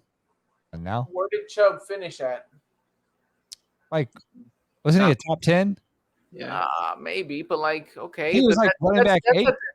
that's in the grand scheme of things. He ended up top 10 on a per game basis. I don't think he was that shocking this year. I'm telling you, as soon as Watson came in, Don't he listen to him, Yeah, Commander. no. When they came in, bro, they were took like, "We're gonna steps give back. the 200 million guy." And the they're ball. going to continue to pass the ball. So now you're investing on a guy who I don't. does not catch the ball out of the backfield. Chubb was the 6th overall last year. 6th. Listen. So how much higher must he have gone for you to be like, oh no, 67? Jonathan Taylor is $64, per but game he's the best. On And a they per- just brought in a running quarterback. I'm Come gonna on tell you. now. I'm gonna tell you where. Can't get behind that. This is a guy that's only between the tackles, running back, dog. That he's not getting any passing work on a team where they're literally gave this guy the keys to the franchise to throw the ball. They're signing pass catchers to catch the ball. I just can't see unless he happens to start catching the ball out of the backfield. Can't see myself spending $67 on a guy who's predicated on touchdowns, bro. How and many he will get those. how many targets do you think Chubb had in the passing game last year? Let's just see 30. Because I'm even throwing I'm even because I know that you're asking me, so I'm gonna throw a high number out there, and I think that's And I don't think 30 is a terrible number. no, not 37. but 37. all right. So that's And he So- averaged more targets when Watson was in there than he did without. In the last game, week 18, he had 5 catches on 6 targets for 45 yards and a touchdown. the last game, but before that, I'm just giving you a data point. You're like there. He's the only between the tackles runner. Ba ba ba ba ba. Kareem Hunt's trash. I'd say Kareem Hunt was trash. I like Kareem Hunt. Jerome Ford's gonna come in and take the job. Jerome Ford is gonna spell Nick all Chubb is trash. You know. All right. Well, here's He's not my trash at all. question. I love Nick Chubb. Came from the U, right? Didn't he? No, went to Georgia, man. Did he? Yeah, Fuck. tore his Jason, ACL while he was there too, if I'm not mistaken. Guess I don't. Jason and Boyer, would you have traded Mixon for Chubb? Absolutely. No. Easiest trade I've ever made. So, the thing about fantasy, right? What makes it interesting, dynasty, is I prefer Chubb over Mixon. In Dynasty? No, just I'm saying overall. Yeah, overall. Same. But I will say that I also ran with Mixon for maybe 3 years. So I think at some point you just kind of get somewhere where you're just like, all right, like I just need something different on my squad. No, it's not that, man. He blew his wad and gave you like 6 touchdowns in a game. Yeah, he did his thing. But I mean, in one game. But I mean, what did that do to his overall? Because dude, I had him in 12th man, right, for the whole season. I had him and Chubb. And who do you think was more reliable between the two of them? Chubb all day. All fucking day. It was the most frustrating thing to be starting a guy like Joe Mixon on the Bengals offense, and for this guy to fucking plod for 2.4 yards a carry, if that, most games. Yeah, and then see P. Ryan come in and Correct. put up yards. Correct. Mm-hmm. Correct. There was the passing team that Joe Burrow doesn't dump down, bro. He's trying to sling that shit. I mean, slinging that shit. I will say to have. I'm a big Jameson fan, Jameson Williams, but to have already proven Chase along with Jameson, and then you're about to bring in Bijan, and I think you have another guy, Jonathan Taylor. Nah, John. Like I'm somewhat cheap Jalen on. Hurts, the other running back, Jalen Hurts. Okay, $8. That's a strong ass core to build on. Yeah, man. And I'm gonna go ahead and tell y'all what Jason's gonna do. Do it. He's gonna drop or trade JT and go get McCaffrey because he's obsessed. And in that process, he'll move Lamar. Okay. He already moved Lamar. When? Got to look at the updated roster, Daddy. Yeah. What'd you trade? What'd you get? Another The draft? 109. Yeah. The 109 and some couple of thirds. You're fucking obsessed with them right now. It's all right. That 109 will bring you more value than Lamar will, considering you're never going to play him. I just struggled at paying that price point. Is really what. I mean, yeah, but like, this is the time to capitalize off of him. That too. Well, I I made need to give myself credit for bringing those third round picks back, baby, because Romeo Dobbs was not a name anybody gave a shit about. You said Romeo Dobbs, and I said who? Truly had no idea who that guy was. I think he'll be good. Hope he'll be good. We'll see. All right, keep going, Kamal. I'm interested in this. All right, I don't know what I was saying. we've updated. So he's going to get rid of JT. Oh, He's a yes. $64 cap hit. Already got rid of Lamar. Uh, He's going to keep Chase, of course. Hurts. He might move Jameson because, just because he can. We'll keep Algier because you got to have the backup. Yep, $6. I mean, you're looking at, and I know that Debo's cheap, 16. I don't even know if I'm at fucking $70, $80 in cap yet. So Jason's going to probably creep up to $180 in cap. Mm-hmm. And then he's gonna go back and get his guys. that's I too. say 150, more conservative, but 150 in cap is looking likely. How much is JT? I can't let JT go, bro. 64. He's 64. There's no way I'm getting JT for less than 60. Bro, you let Eckler go. Yeah. You don't have to get JT. You get another top, bro. Hold You on. Let's see literally how have- much better. Let's see how much better JT is than Nick Chubb. If Bijan is what they are proclaiming to be, JT was the fucking 36th ranked running back, dog. That's easy money. What I'm saying, bro. Bringing in Anthony Richardson at quarterback, right? Running back, baby. He's gonna get that J.K. Dobbins role.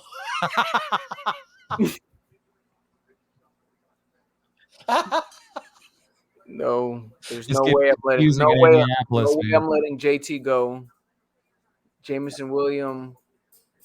I'm gambling. I'm waiting. He's on him. I'm waiting. Chase is staying. Debo staying. Of course. Yeah. Of course. The team is staying, bro. I'm Ridley done. staying. Ridley's gone. Ridley's staying. Ridley's on here. I traded him away somewhere else. Yeah, Ridley's staying, bro. Ridley is about to fucking Is that flex. a Falcons thing though, or is that like He's an in actual Jacksonville.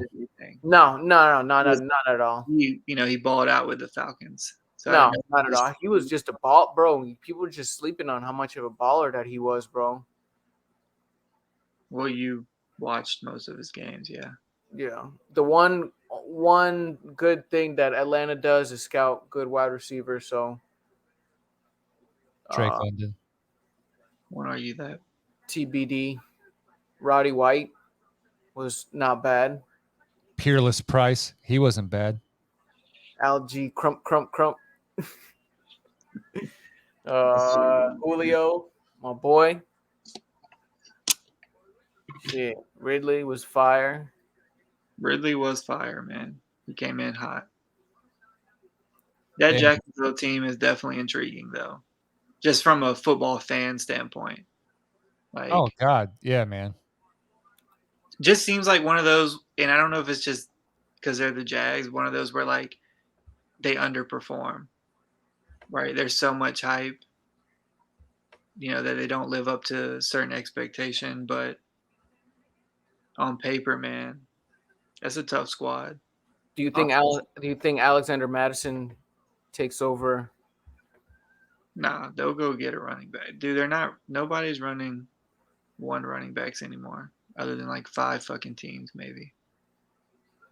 I can't believe you traded away Tony Pollard, man. I was rough, bro.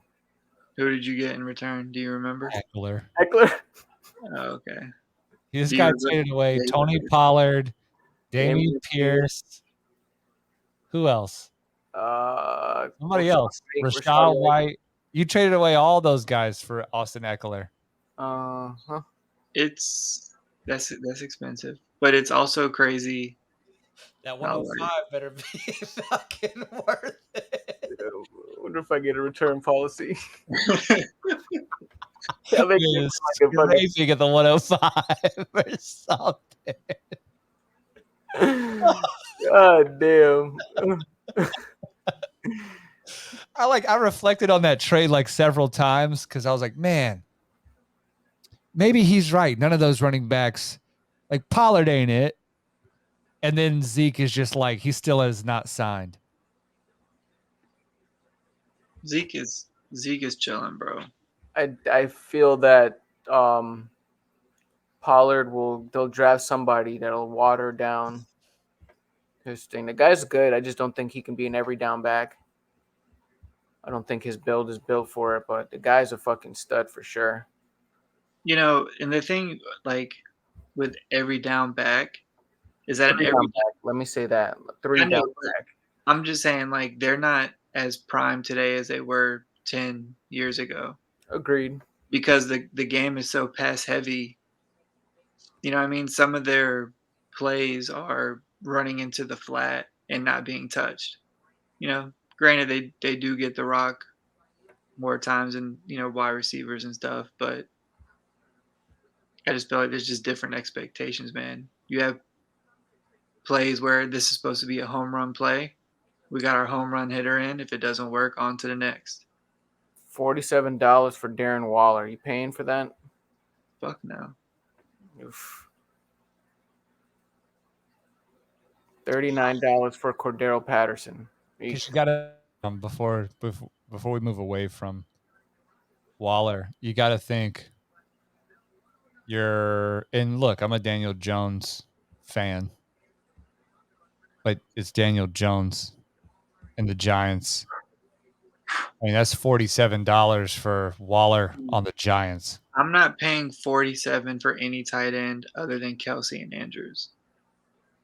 And I had to see Andrews. Kelsey's damn near 80 or something like that. And no, he's 70, and I would pay that. He ain't paying that shit though. You think that he pays that shit? He let Tyreek Hill go last year. He's not drafting. He's gonna try to let him go and probably try to get him for less. I'd let his ass go for 70. I'd try to get something for him, but I don't have a player on my roster that I'm keeping for $70. CMC for 70.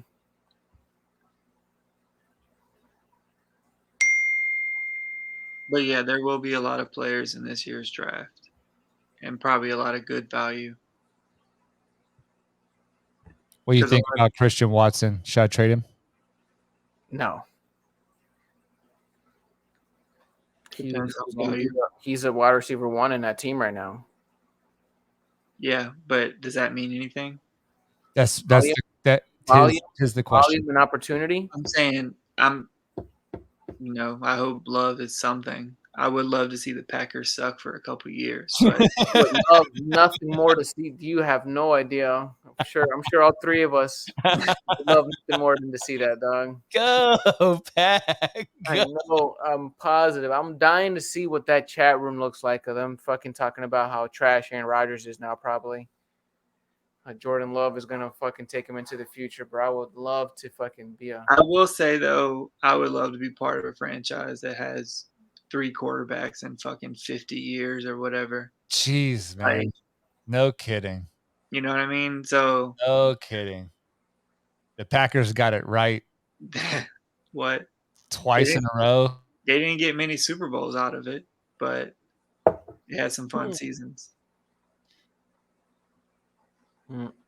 Well, there were many Super Bowls is still plural Super Bowls. Not many Not many Super Bowls is still more than one. I mean, yeah, you're right. It beats seeing Cam Newton get rocked and then like not try and pick up the ball in the biggest game of his life. Yep, still think about that today.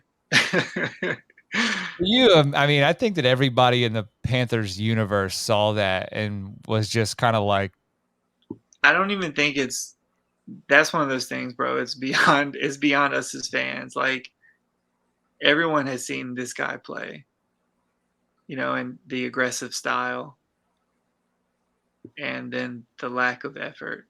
Like I don't even that's an understatement. Dude, The the worst. obvious there was, bro. Yeah, whatever. It happened. Nothing like a 28-3 lead to lose the Super Bowl. So yikes. I don't know which one hurts more, man. You never forgave Matty Ice, bro. After that, it was a wrap. You never gave him any conversation. Every opportunity you got to call him trash, you called him trash. From there on, speak on this nigga's name, bro. He shouldn't even be an announcer. Hope he fucking rides off into the sunset with his family. That's it, bro. He's getting that paycheck, man. You're done with football.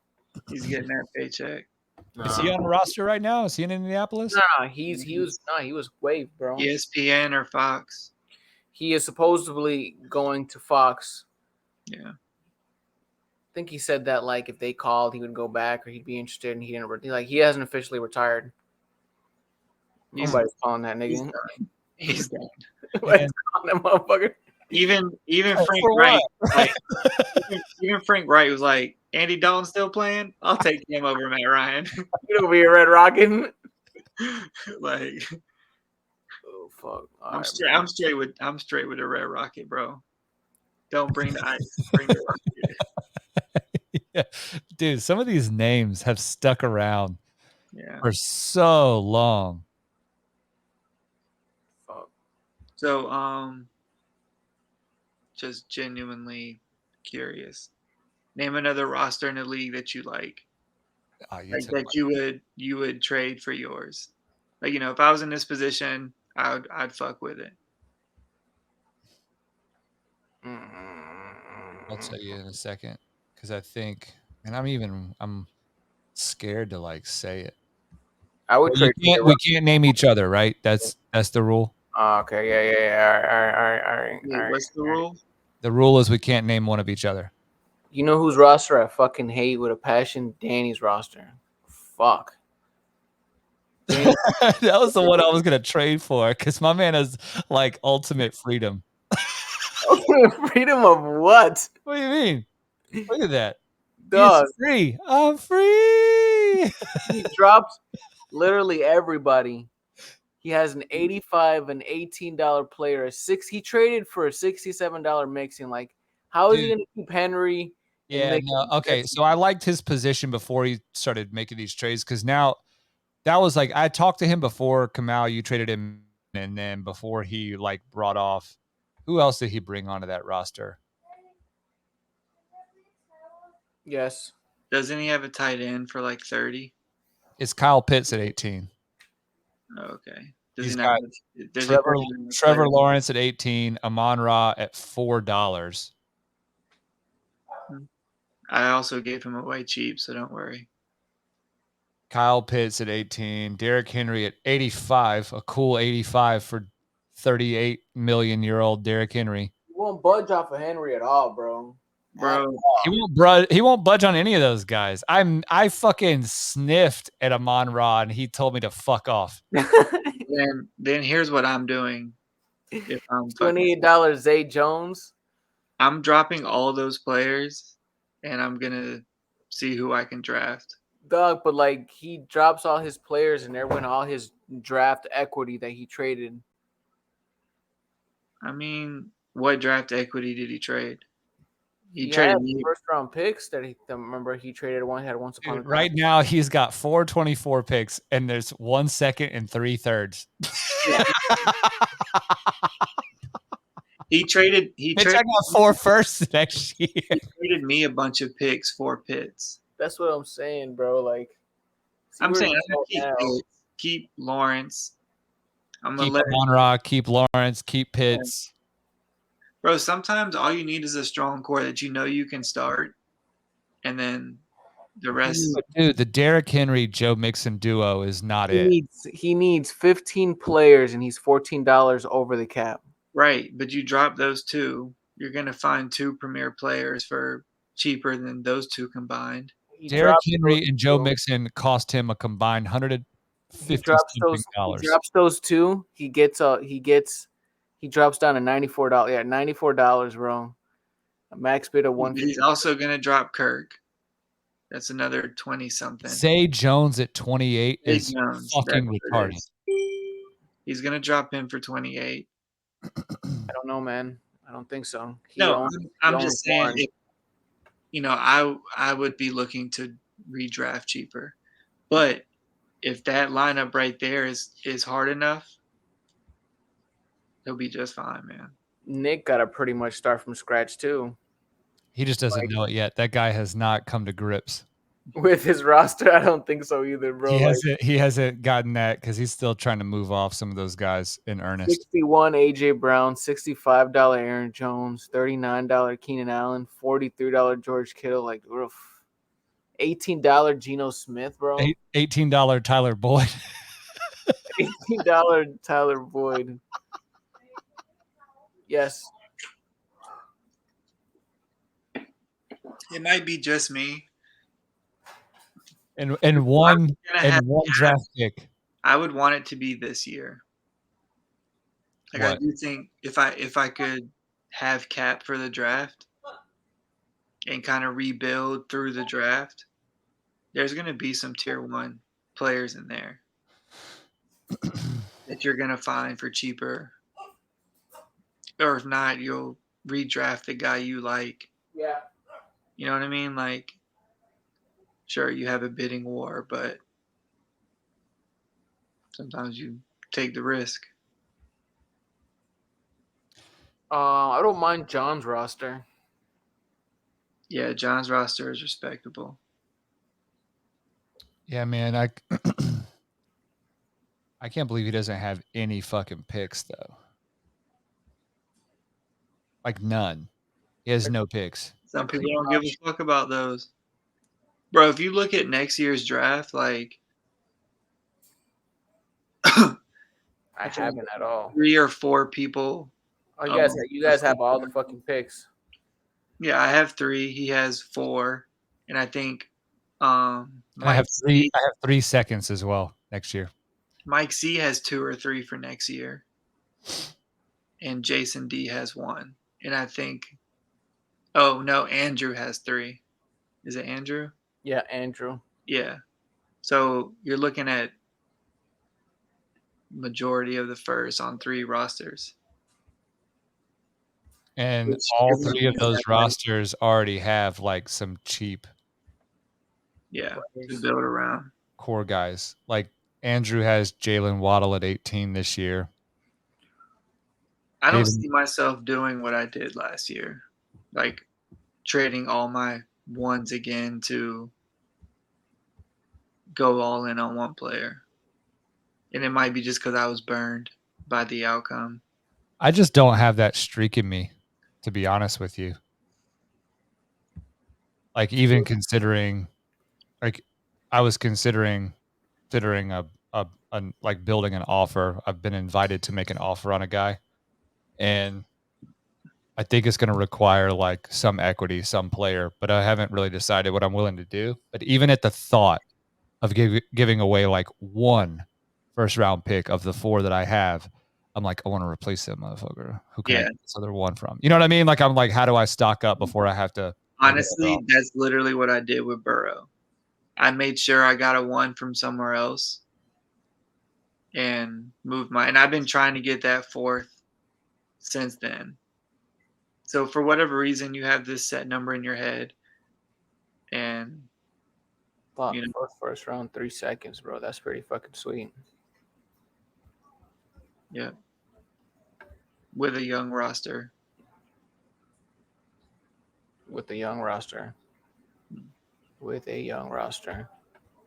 trades are endless next season. Don't tilt, Mike. All Yeah, right. but also don't tilt. Like, don't fuck it up. Don't tilt. Don't fuck it up. Don't tilt. let your sober, unemotional mind. In 2 years, roll. in 2 years, we're gonna look back at this if you fuck up, and we're gonna You tilted. laugh. You fucking folded like a cardboard box. No, I'm not going to fold. I won't fold. I won't tilt. Because I'd already decided that this year was going to kind of suck. So I'm just like in it just to see what happens. I mean, my thing with Cup is like gives you the opportunity to pursue if players perform as expected, but also gives you great trade value for next year. Or in the middle of the season. Very reasonable Well, price. that's what I mean. You know what I That's what I mean. Like once week 1 hit, bro, no player's price should matter. Obviously, I mean 6 and 12 is different than 80, but you know what I'm saying? Like if you're trying to win a chip, you worry about the rest later. Yeah, Saquon. Look at the Saquon thing was exactly that, right? The irony is like Nick was the one that was pursuing Saquon like all season. And I ended up kind of like shoving Kittle on him and then trading Saquon to somebody else. I was pursuing Brees like all season, especially after he got hurt. You know, so I really wasn't pursuing anybody until I started doing the math at the end. And I was like, your boy's probably not going to make the playoffs. Definitely now that I didn't get fucking Eckler. and that's when everything changes, man. Once like playoff time hits and you're trying to realize, okay, am I all in or am I looking forward? The whole season changes in that moment. The worst place to be is in the fucking middle, man. You Yeah. have no idea what to do, and that's where I feel like I may be at. Yeah. Well, you and I aren't that far apart then, because I kind of feel. Look, I have to have some things really go my way with the roster as currently constructed. J.K. Dobbins has to just like do something wild, right? Or So, man, he got healthy and he'll be fucking good. Well, that's why I made my point to you. Like one tier 1 away, rather than having a bunch of tier 2s or flexes and not knowing who to play. Like I just feel like with the running backs you have, right? So you have Hall, Walker, ETN. ETN, Swift, and JK, who would all start on other rosters, and maybe even AJ Dillon, right? They're respectable RB2s, flex options. But you are going to have to decide every week, right? Like, which guy do I want to sit? I don't think it's who you want to play. It's like who's worth. Well, some of it's some like wait and see stuff as well, right? So with Brees, course. it's not certain, when he'll be back and, to what degree. Even though things are going well, I'm taking a more conservative approach to that. And then with JK, yeah, we saw some good flashes at the end of the season, but I'm also taking sort of a wait and see with that because some stuff changed over there on the offense. And they didn't really make any changes in terms of the backfield, or at least nothing too notable. Come out of there. So ETN and Walker were really kind of what I was betting on. Swift, man, dude, when fucking Detroit drafted Gibbs, I almost shit a brick. I was But just that's why I feel like it ended up working out beautifully that he went to a fucking better offense. That, like, I'm telling you, man, if he even plays somewhat of the Miles Sanders role, like, he's gonna be golden. I think he's a better athlete than Miles Sanders. And he wasn't. And Miles Sanders didn't even play the full time. He was in a committee there with Gainwell and. I hope you're right. My expectations are so low. But it's a lot of, wait and see right now, which puts pressure in terms of these potential deals for Kamal, like you're contemplating. It puts more pressure on the guys that are sure things in terms of like their availability for the trade. And I don't like that. I don't like feeling like the guys that I most value are the ones that I have to make available for trades. Right. And what this league has not quite figured out yet is that in order to get players that you want, And there are some guys that have figured it out, but you can't have these arbitrary restrictions on who you can talk about with certain, you know what I mean? Like, Yeah. Hey, I'm interested in so and so, or hey, I want to, like, all right, well, Mm-hmm. let's talk, right? Is Devontae Smith available? Bro, I'm not going to tell you that he's not, but I am going to tell you that I'm not gonna give you a deal, right? But for the right price, and I feel like I have more credibility in that respect than a lot of people because I had arguably, now you have, but Kamal, but I had, not even arguably, the most valuable dynasty player in high society last year was Justin Jefferson at $8, and I was still willing to trade him, right? Yes. It's tough when I've got to dial back my willingness to trade because in general this league has not quite gotten to that point where people are willing to like Danny earlier, no offense, but it's just I sniff at a Monron, it's like not get bent kind of thing, right? Yeah. Good talk, like, all right, damn, right? There's nothing. There's Right? just he's just that one guy that's get off my lawn. You should have drafted him kind of shit if you wanted him. He is that one exception to that friendly trade happy league that you want to be in. So I mean, I guess it's fair because look, I'm there asking about him, yeah, but it also sort of flies in the face of the whole spirit of being involved in a league like this, right? agreed. Like, you're just Agreed. gonna sit over there and like point at everybody else like, oh, you should have drafted him. Like, I don't know, what chips are you grabbing? I Right? find myself trying to make the same concessions that you're trying to make for Hubbard right now in this situation. I'd like to include myself. Curve, if you're listening, respond to a text, please. Yo, Man. Kerman, we should have said this in the Just first say yes or no. Just say yes or no. That's all I need. Like, I can proceed from there. For every 4 Texas, Kamal responds. Can we trade? SOS.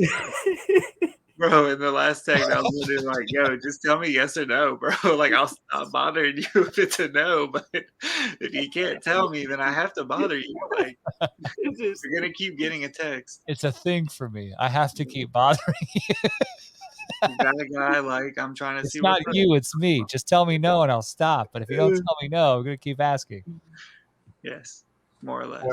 Yo, any wrap? We got to wrap this up, man. My wife is fucking about to kill my ass. Is there any closing remarks No, that we man. want to finish off with, man? It was a very lovely 1 hour and 52 minutes, man. I really honestly appreciate. I wonder how much we actually talked about shit that people would want to listen to. Maybe about 25. There's got a good solid 25 minutes scattered in between here. Got to be at least 25. For sure. So just to wrap off the night, Denver Nuggets smashed that ass in Miami, boy. Really did. They took a pickaxe to that ass, They were picking that nug out of the Heat's ass. I'm tired, man. I'm done. I'm done talking shit. Kamal, you got work tomorrow? Nah. Nice. Sleeping in? Yes. Denver, more like Digver, because they were digging in that ass with that pickaxe. On that note, everybody have a great evening. Jimmy Tuckets, because he tucked his shot somewhere and he can't find that shit. Bro, the nerve that they were saying that somebody's fucking better than Steph Curry. Get the fuck out of here. All right, I'm out. I'm leaving. Deuces. Bye.